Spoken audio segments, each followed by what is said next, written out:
As someone who still plays Call of Duty Ghosts on a pretty regular basis and still enjoys it quite a bit, the release of the new DLC is always an exciting event for me. Unfortunately, I think we were all let down by the last add-on, Onslaught. It was overpriced and offered up a mostly bland serving of content. With this add-on, however, Activision is starting to make up for its past mistakes. Titled Devastation, the DLC brings us 3 new maps, 1 remake map, a new weapon, and an additional co-op map for the Extinction mode. It's all pretty standard stuff, and certainly nothing game-changing. That being said, thanks to the inclusion of the Predator and some clever map designs, the newest offering feels significantly improved from that of what we were given a few months back. I think it makes sense to dive into the maps first, as that's likely where most people will spend the majority of their time. For me personally, the one I enjoy the most was Ruins. Set amongst some Mayan temples in the jungle, the map is made up of chambers and staircases, making a great option for those who like to engage in close quarters combat. The environment used here looks great as well, with both the foliage and ruins of the temple exhibiting a ton of detail. The best part about Ruins, though, it's not the way it's designed or how it looks. No, it's the inclusion of the Predator. Yes, the same one that terrorized movie audiences in Schwarzenegger back in the 80s. The concept is similar to what we saw with Michael Myers on the Fog map back on the Onslaught DLC. While some may call the whole thing gimmick, I think that it's a great idea and offers something fresh and fun. This time around, you'll be able to use the thermal vision to hunt your prey and melee opponents with your claw. The best part about the character, though, is that when he dies, he self-destructs, causing a chem strike, taking out almost everyone around him. Of course, the Predator music accompanies the monster on the battlefield, letting everyone know they are being hunted.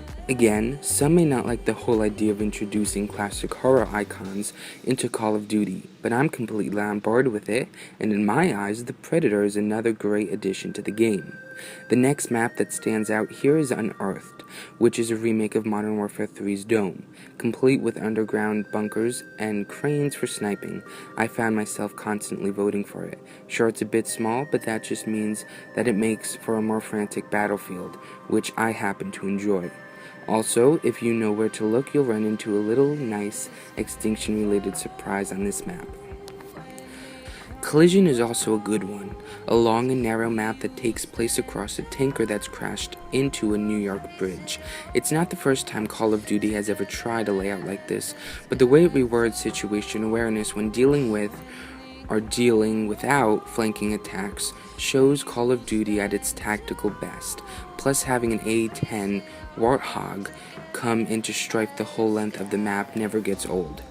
Behemoth is the least of the bunch and set around a giant excavation vehicle with a multi-narrow levels to navigate and a grenade launching helicopter to call in as a unique kill streak.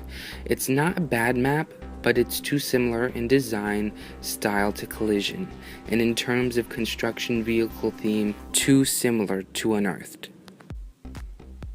If you'd rather spray your bullets into aliens rather than humans, then you may want to check out the new Extinction map.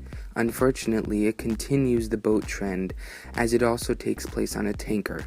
Luckily, it is still quite enjoyable. The Kraken boss is a blast to fight, and some of the new alien species provide a welcoming challenge.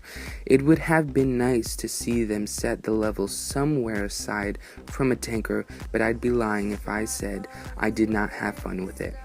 Finally, there's a new SMG included here, but since I'm more of an assault rifle guy, I quickly switched back to my Honey Badger after only a couple of rounds of using the new gun.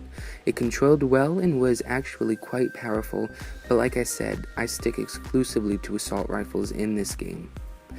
So, that just does it for Call of Duty Ghosts Devastation DLC. Is it worth the price tag? For COD enthusiasts, absolutely. 2 of the 4 maps are great, and while the remaining 2 are pretty similar, they still provide a fresh battleground for you to increase your KD on. If you only play the game occasionally though, or you are on the fence about adding more maps into your playlist, I suggest giving it some serious thought.